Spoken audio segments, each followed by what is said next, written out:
नमस्कार। अजय चतुर्वेदी। इस देश में लंबे अरसे के बाद अगर कहें कि इलेक्टोरल बॉन्ड यानी कि चुनावी चंदे को जिस तरह से असंवैधानिक करार दिया गया था, उसके बाद से एक लंबा समय बीत गया। आज वो दिन आया जब सुप्रीम कोर्ट ने देश के हित में, आम जनता के हित में, प्रकृति के हित में, देश की बेटियों के हित में एक अलग अलग फैसले सुनाए हैं। इन फैसलों से लोगों को काफी राहत महसूस हुआ, सुकून मिला। लेकिन ये सब तब हुआ जब देश की जनता जागी और उन्होंने इस तरह की मांग की, डिमांड शुरू की। जी हां, हम बात कर रहे हैं अरावली पर्वत श्रृंखलाओं की, उनकी रक्षा की और उन्नाव कांड की पीड़ित उस मासूम बेटी की, उसके परिवार की।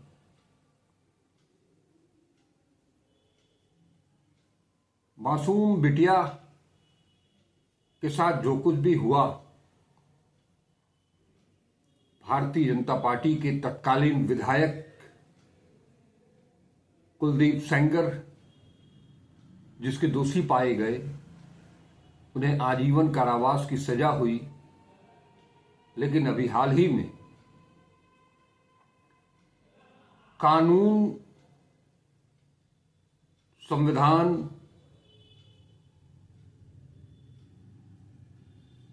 की आड़ में उसके कुछ लूप होल्स को निकाल करके उस आम बोलचाल की भाषा में कोई और भी होता है, अगर इस तरह का रेपिस्ट, तो उसे दरिंदा ही कहा जाता है। तो यहां भी अगर दरिंदा कहा जाए तो कोई गलत नहीं होगा। उस दरिंदे को जो उम्र कैद की सजा सुनाई गई थी, उसे निलंबित करते हुए जमानत दे दी थी। इस मुद्दे पर देश में काफी हंगामा मचा। स्वयंसेवी संस्थाओं से लेकर तमाम लोग सड़क पर निकल करके आए। हालांकि वो मंजर इस बार नजर नहीं आया जो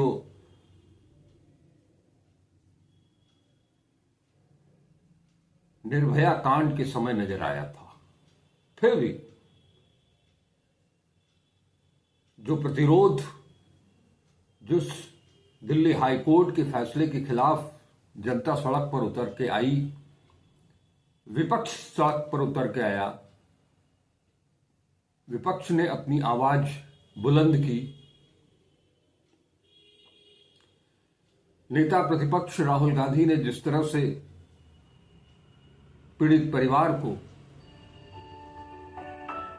उनको अपने आवास पर बुला करके अपनी माता सोनिया गांधी के साथ मिल करके उनसे जो बातचीत की, उनसे जो वायदे किए, उसके बाद सीबीआई,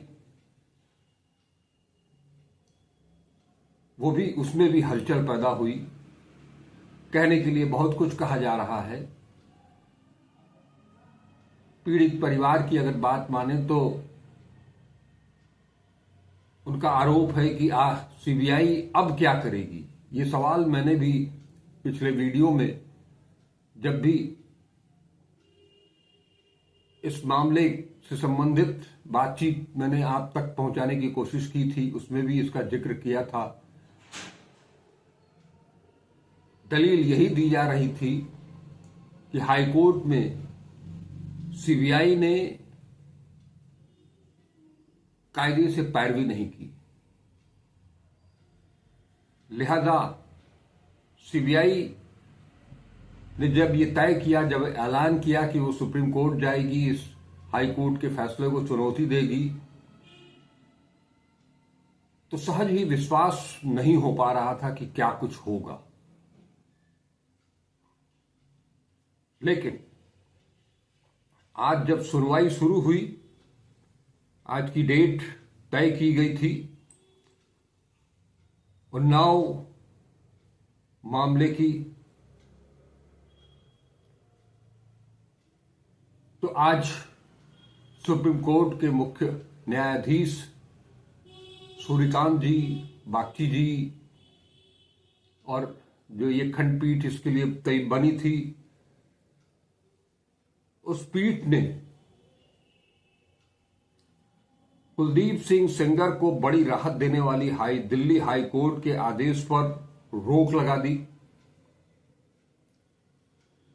शीर्ष ये सुप्रीम कोर्ट ने स्पष्ट किया कि सेंगर को हाई कोर्ट के 23 दिसंबर 2025 के आदेश के आधार पर जेल से रिहा नहीं किया जाएगा।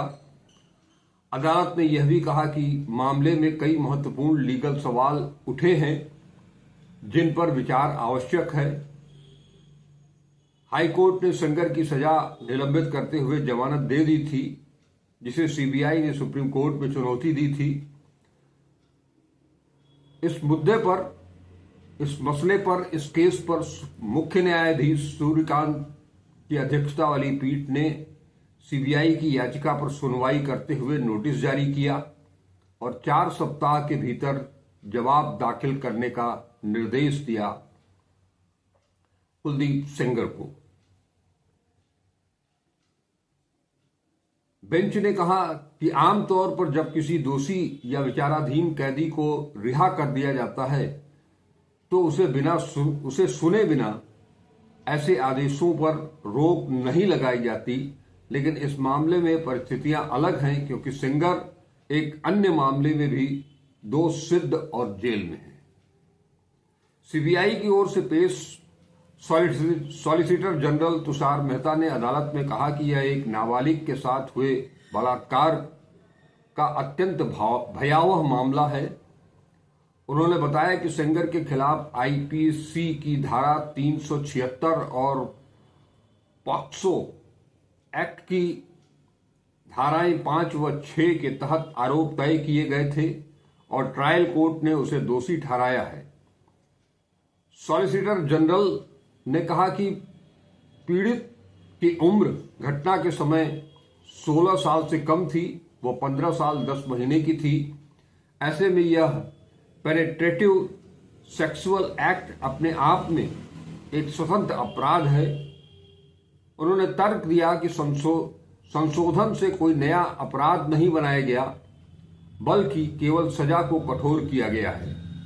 उन्होंने यह भी कहा कि पॉक्सो एक्ट की धारा 42A स्पष्ट करती है कि यदि किसी अन्य कानून से टकराव हो तो पॉक्सो को प्राथमिकता मिलेगी, लेकिन हाईकोर्ट ने इस मुद्दे पर, इस पहलू पर विचार नहीं किया। फौरी तौर पर, तात्कालिक तौर पर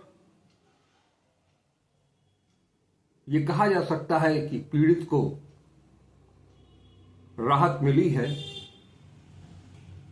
लेकिन इस पर अभी सुनवाई होनी है, जनवरी में होनी है। जैसा मैंने बताया कि आरोपी को नोटिस भेजा गया है, उस 2 हफ्ते में उनको नोटिस का जवाब देना है और 4 हफ्ते के बाद इस पर सुनवाई होगी। ये इस तरह का एक ऐसा मामला है, इसमें जो पेचीदगी फंसाई गई थी, उनके विधायक होने, लोक सेवक होने, न होने, ये भी एक, जो मैंने शुरुआत में कहा कि कानून की आड़ में उसके लूप पोल्स को निकालते हुए बारीकियों को उसका लाभ दे करके उस विधायक को,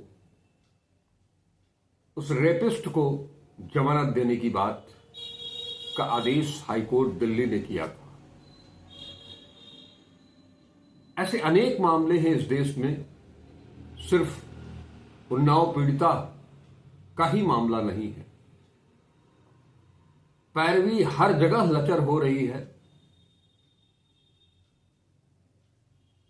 चाहे वो बनारस हो, हरियाणा हो या देश का कोई कोना हो। हर जगह जहां भी सत्ताधारी दल से जुड़ा कोई शख्स इस तरह के आरोपों में आरोपी बनाया जाता है तो उसके खिलाफ उस मामले में न्यायालय में पैरवी हमेशा लचर ही होती है। खैर, शुक्र है इस देश की जनता का, विपक्ष के नेता का, जिन सब ने मिलकर के ऐसी परिस्थितियां पैदा की कि सरकार को, सीबीआई को झुकना पड़ा और सुप्रीम कोर्ट ने हाई कोर्ट के फैसले पर फिलहाल रोक लगा दी है। उम्मीद की जाती है कि आने वाले समय में पीड़ित परिवार को, विक्टिम को न्याय मिलेगा। हम सब की आशा का किरण, उम्मीद अगर किसी से है इस देश में तो वो केवल और केवल सुप्रीम कोर्ट ही बच गया है। लेकिन इसके साथ ही मैंने शुरू में बताया था कि मानवता को लेकर के, इंसानियत को लेकर के, इंसानी जिंदगी को लेकर के, प्रकृति को लेकर के आज 2 फैसले आए हैं। और ऐसे में दूसरा फैसला जो आया वो भी बेहद गंभीर मसला है, अरावली पर्वतमालाओं का। आप सभी जानते हैं कि इस संबंध में अरावली को लेकर के सुप्रीम कोर्ट से ही एक गाइडलाइन जारी हुई थी, एक आदेश जारी हुआ था, जिसे लेकर के तूफान मचा था पूरे देश भर में। उस अरावली पर्वतमाला की परिभाषा को लेकर उठे विवाद के बीच सुप्रीम कोर्ट ने इस मामले में स्वतः संज्ञान लिया। स्वतः संज्ञान लेने से पहले इस देश में देश की जनता सड़कों पर उतर आई। इसमें किसी राजनीतिक दल की तरफ से कोई पहल उतनी कारगर नहीं थी जिस तरह से स्वतः संज्ञान सुप्रीम कोर्ट ने लिया, उसी तरह से हम ये कहेंगे कि स्वतः संज्ञान देश की जनता ने लिया, चाहे वो हरियाणा हो, चाहे वो राजस्थान हो। राजस्थान की पब्लिक अरावली पर्वत श्रृंखला को बचाने के लिए, उसके संरक्षण के लिए खुद सड़क पर उतरी। हजारों लाखों की तादाद में लोगों ने सड़कों पर प्रदर्शन किया, अपना विरोध जताया। उसके बाद इस मुद्दे पर भी आज सुनवाई हुई। शीर्ष अदालत यानी कि सुप्रीम कोर्ट इस महत्वपूर्ण मसले पर सुनवाई की। मुख्य न्यायाधीश सूर्यकांत की अध्यक्षता वाली 3 सदस्यीय पीठ ने इस मामले में 5 सवाल खड़े किए। इस बेंच में जस्टिस जे.के. माहेश्वरी, जस्टिस ऑगस्टीन जॉर्ज मसीह भी शामिल थे। सीजेआई की अगुवाई वाली पीठ ने सुप्रीम कोर्ट के ही इस मामले पर दिए गए पूर्व के फैसले को फिलहाल के लिए स्थगित कर दिया है। इससे पहले 20 नवंबर को सुप्रीम कोर्ट ने अरावली पर्वत श्रेणियों की एक समान और वैज्ञानिक परिभाषा को मंजूरी दी थी। साथ ही दिल्ली, हरियाणा, राजस्थान और गुजरात में फैले अरावली क्षेत्र में विशेषज्ञों की रिपोर्ट आने तक नई खनन लीज देने पर रोक लगा दी थी। सुप्रीम कोर्ट अब 21 जनवरी 2026 को इस मामले पर सुनवाई करेगा। सुप्रीम कोर्ट ने पर्यावरण, वन एवं जलवायु परिवर्तन मंत्रालय की एक समिति की सिफारिशों को स्वीकार करते हुए कहा था कि दुनिया की सबसे प्राचीन पर्वत श्रृंखलाओं में से एक अरावली की रक्षा के लिए स्पष्ट और वैज्ञानिक परिभाषा बेहद जरूरी है। समिति के अनुसार अरावली जिलों में स्थित कोई भी भू आकृति जिसकी ऊंचाई जमीन से 100 मीटर या उससे अधिक हो उसे अरावली पहाड़ी माना जाएगा। वहीं 500 मीटर के दायरे में स्थित 2 या उससे अधिक ऐसी पहाड़ियों को मिलाकर अरावली रेंज की श्रेणी में रखा जाएगा। समिति ने यह भी स्पष्ट किया कि पहाड़ी के साथ उसकी सहायक ढलानें, आसपास की भूमि और संबंधित भू आकृतियां, चाहे उनका ढाल कितना भी हो, अरावली का हिस्सा मानी जाएंगी। इस तरह 2 पहाड़ियों के बीच का क्षेत्र भी निर्धारित मापदंडों के अनुसार अरावली रेंज में शामिल होगा। ये नवंबर में 20 नवंबर को जो फैसला सुनाया गया था, जो परिभाषा दी गई थी उसके तहत। लेकिन आज अरावली पर्वत श्रृंखला को लेकर के जो उहापोह की स्थिति बनी हुई थी, जिसे लेकर के पूरा देश चिंतित था, डरा हुआ था, जलवायु परिवर्तन का मामला हो या दिल्ली में जिस तरह से, दिल्ली ही क्यों पूरे समूचे उत्तर भारत में जिस तरह से प्रदूषण की स्थिति लगातार दिन ब दिन बद से बदतर होती चली जा रही है, उसके लिए भी इस अरावली पर्वत श्रृंखला को बचाना बेहद जरूरी था। हालांकि इस मामले में कई वैज्ञानिकों से, उन सब से मेरी बातचीत जो हुई, उसका निष्कर्ष जो निकला था कि अगर अरावली पर्वत श्रृंखला को नष्ट किया गया अवैध खनन के जरिए,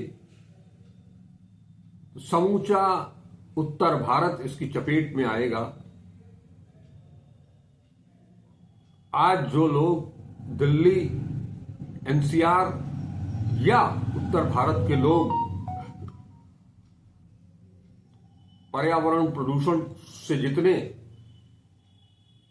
प्रभावित हो रहे हैं, लोगों की जानें जा रही हैं, उनके फेफड़े छलनी हो रहे हैं, कैंसर जैसी भयावह बीमारी के शिकार हो रहे हैं, उसकी तादाद और बढ़ती। लोगों ने, वैज्ञानिकों ने मुझे ये भी बताया कि इस देश की जितनी भी पर्वत श्रृंखलाएं हैं, ऐसा नहीं कि अब वर्तमान में वो बहुत सुरक्षित हैं। अवैध खनन लंबे अरसे से चला आ रहा है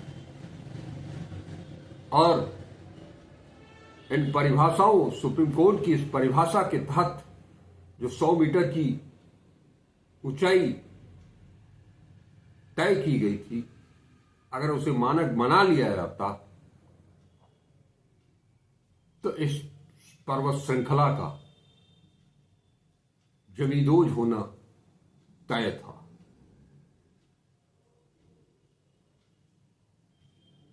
मैंने पहले भी बताया आपको कि केवल अरावली पर्वत श्रृंखला ही नहीं, विंध्य पर्वत श्रृंखला को पूरी तरह से तहस नहस किया जा चुका है और वो प्रक्रिया अभी भी निरंतर जारी है। सरकार और स्थानीय प्रशासन की नाक के नीचे अवैध खनन जारी है। ऐसे में पर्यावरणविदों की ये राय रही कि केवल अरावली को तो बचाना ही है, अरावली के साथ साथ उन अन्य पर्वत श्रृंखलाओं की सुरक्षा पर भी कोई फैसला आना चाहिए, ताकि अपने देश में जो पर्यावरण का खतरा पैदा हुआ है उसे काफी हद तक नियंत्रित किया जा सके, ताकि आने वाली पीढ़ी को हम सुरक्षित रख सकें, उनका जीवन सुरक्षित रख सकें। अभी एक फैसला आज की तारीख में सुप्रीम कोर्ट से आया है। अभी इस पर भी सुनवाई जारी रहनी है, अंतिम फैसला आना बाकी है। इस लिहाज से जो फौरी राहत मिली है वो भी कुछ कम नहीं है, उसे कमतर आंकने की गलती नहीं की जा सकती।